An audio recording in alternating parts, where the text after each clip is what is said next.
Listen, they got done in by two LA guys. Bryce Young, Dave Canales. Yeah. Two LA guys, man. Took them out. Here's the thing about Bryce Young, real quick.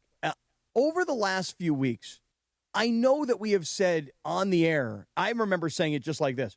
I haven't really seen the Carolina Panthers play. But they're playing pretty well. But their record suggests that you might want to start paying attention to them a little bit. Yeah. Now, look, they lost early in the season, started off 0-2. They lost to Jacksonville and Arizona. So you're like, okay, same old Carolina.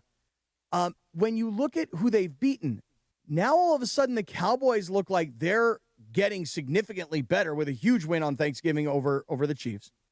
The Carolina Panthers beat the Cowboys. The Carolina Panthers beat the Packers, who I'm not really that much of a believer in, but other people are. They lost to the 49ers, and then they came back at home and they beat the Rams. This is why, I just want to say this for everybody out there that makes up their minds on quarterbacks at the beginning of their careers. Right. This is why when everybody says Shedeur Sanders won't be any good, or I'll make a comp, J.J. McCarthy will never be any good. You don't judge a quarterback in their rookie season. Right. You can even make the case. Well, I would say there's a caveat to that. I think coaching matters in that regard. While I do think J.J. McCarthy deserves another year, it's not like Kevin O'Connell doesn't have a great track record with quarterbacks. He has a tremendous track record. So that's my point. With McCarthy, if next year he still looks like this, then to me that's McCarthy. If J.J. McCarthy doesn't make a significant move next year, it doesn't have to go from Drake May, who only played half the games in his first year, and now has become a guy who's an MVP candidate in his second year. Yeah. That doesn't have to happen. McCarthy doesn't have to go from terrible to MVP, right? But he has to show significant improvement. I would agree. And this is why what I'm trying to get to is with Bryce Young. Bryce Young. Dave Canales, man. Right, but that's my point. Good coach with quarterbacks. Well, good coach. But here's another example. Dave Canales is a great example, right? Canales is an under-the-radar. People don't necessarily know the name, but the se. league people know. Of course, right. Because hold on, real quick. For those that don't know, Dave Canales, it's interesting because Pete Carroll, he was Pete Carroll's QB guy. Yep. You want to talk about the resurrection of Geno Smith? Dave Canales. Played his Remember role. We had whoever that honk was that was on the show with us. Who was that sports radio honk that was on with us that was trying to make the case that it was, the guy that the Bears hired from Seattle. What was that guy's name? The guy that the Bears hired from Seattle. While we were doing mornings or afternoon? No, we were doing afternoons. Who's the guy, Sylvie, that came on from Chicago? They hired the Seahawks offensive coordinator. Right. And he came on and was arguing with me. He's a legend. Whatever. Well, hey, Hunk, I think, is slightly better than Hack. Hack is worse than Hunk. So that he comes on, Sylvie comes on, and he's fighting with me about, like, they hired the Seahawks offensive coordinator. Look what he did with Geno Smith. I'm like, no, bro.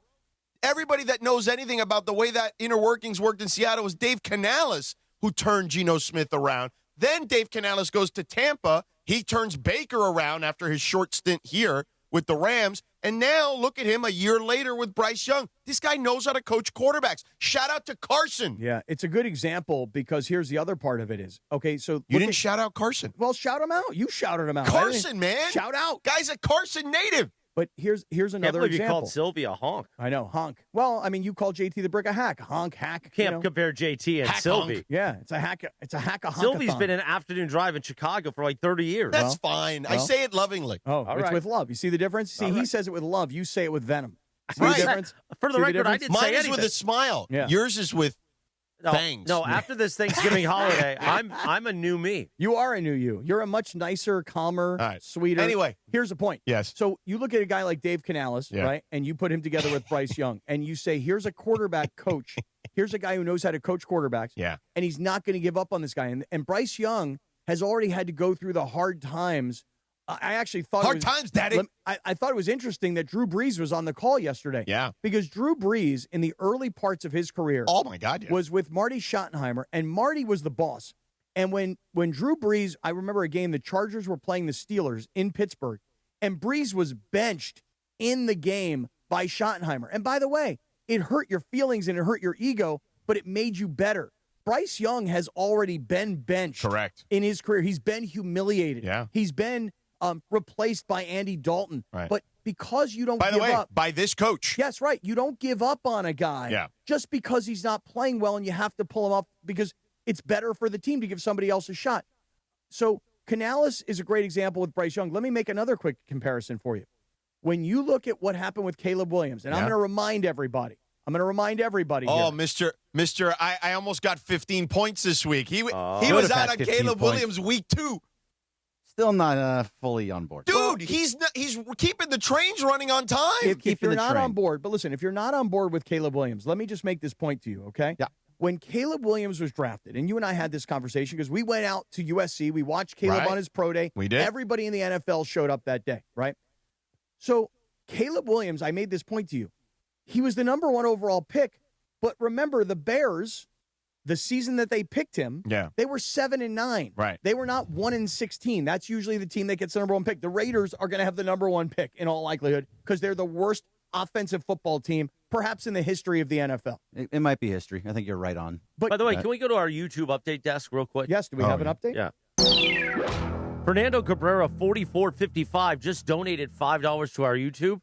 I think so we could read this. Rams' performance was pathetic yesterday. Rams lost the 1 seed and might lose the 1 spot in the division. The defense was better last year.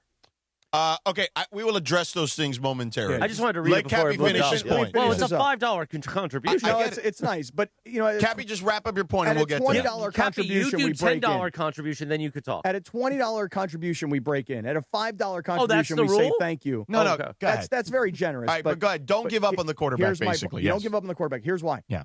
When the Bears drafted Caleb Williams, they were a 7-9 football team. They thought they were upgrading the quarterback. But we said, because we're smart this way, there's no way that the defensive coach, Matt Eberflus at the time, freaking Eberflus, that Matt Eberflus can be the coach of this team, because if you've decided to put all your eggs into the quarterback's basket, and that's what you should do, then you better go find an offensive coach that can coach this quarterback. And that's what the Bears did. They let Caleb suffer through year 1. They fired Matt Eberflus, as you'll recall, last year. They went out and hired the hottest offensive coordinator in football, Ben Johnson, from a division rival. So they were taking from their division rival. Correct. And they were trying to improve themselves. And the Lions look not so good lately. And so now all of a sudden, the Bears, and this is my point, you don't give up on quarterbacks too early, especially when they're first-round picks, especially when they're highly decorated from big-time programs, from big-time conferences. And Bryce Young made that point to Rams fans yesterday. You may not have seen the Carolina Panthers play. You may not know much about what Bryce Young is doing now in I think it's his 3rd year in the NFL. Yeah. But Bryce Young, Caleb Williams, you don't give up on guys like this. That's why you don't give up on guys like J.J. McCarthy either. You got to give this time to breathe. Yeah. So, listen, in regards to, what was the gentleman's name? I don't know. See, this is why I did it then, so now I got to scroll off. A $5 guy. Fernando Cabrera, 4455. He got 5 on it. $4.99 to be exact. By the way, I like that he is going with the Rams defense being pathetic and not like you saying Bryce Young's amazing. The Rams defense looked lost. Yeah, but they couldn't stop you and I running for it. But Bryce Young was amazing. And Emmanuel Forbes Jr., he should be cut today. Okay. 2 things can be true. Oh, that is true. What are the 2 things? The Panthers' offensive line did a fantastic job. Let's go to the update desk. They were great. A fantastic job. That was the first time we've seen the Rams defense look mortal. Yeah. Okay, all season long. And I think some of that is what we were talking about earlier. You kind of alluded to it.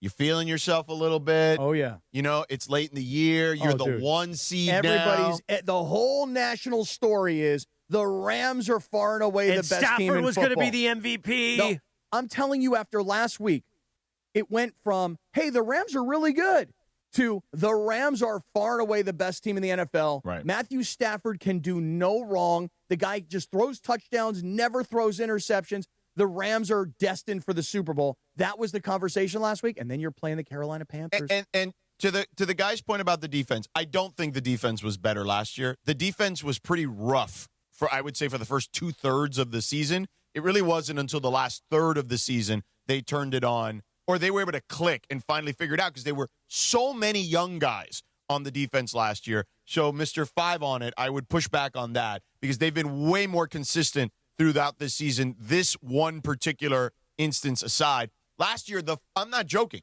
the first 12 games of the year, their defense was not good. It was bottom third, as a matter of fact. Defense yesterday, again, a rough loss, particularly because of the way 4th down went. That's the whole key. I mean, the 2 touchdowns on 4th down, 3 for 3 on 4th down overall for Carolina.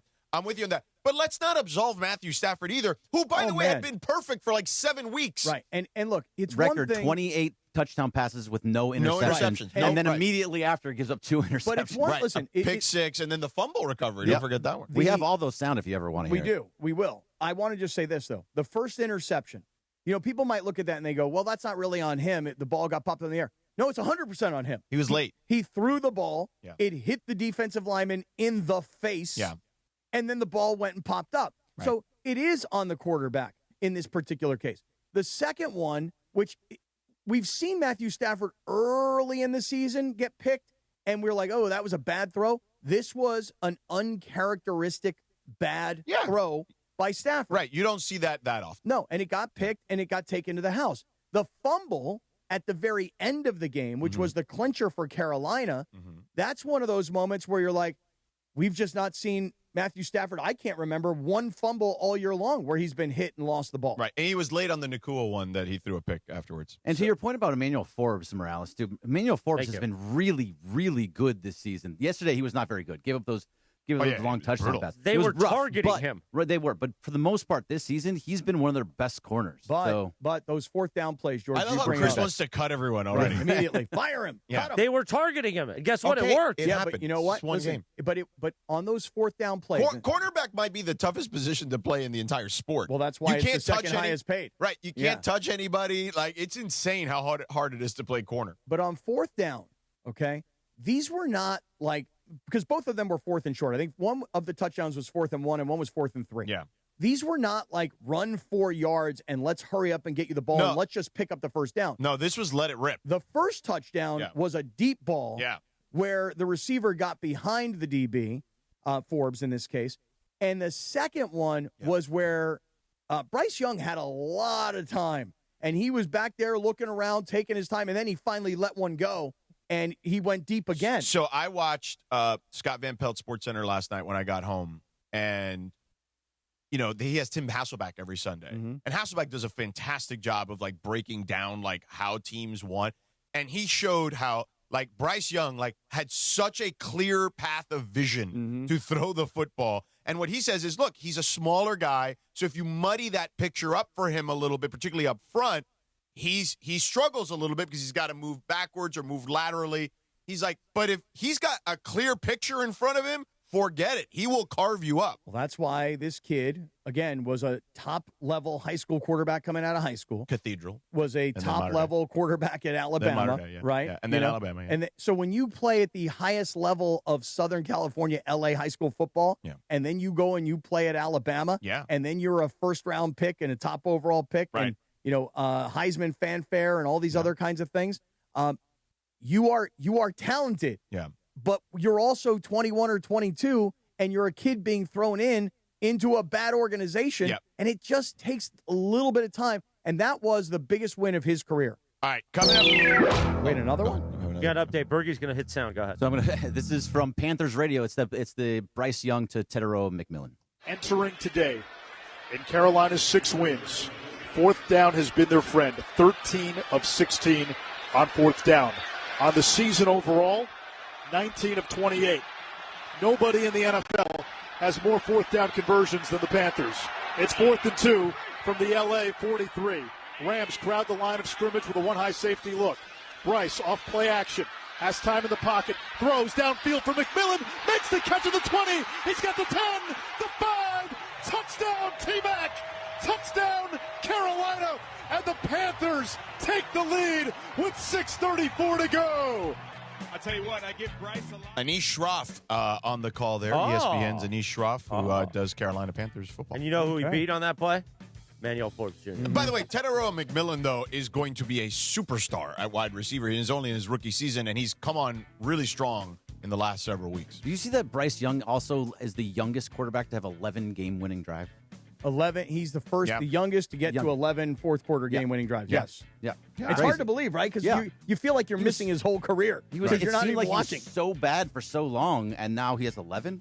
Wow. But, again, I didn't even know they had 11 wins in his career. Two L.A. guys took out the Rams. As Canales Walrus and Encino says, any given Bryce. Sunday, Jack. Mm-hmm.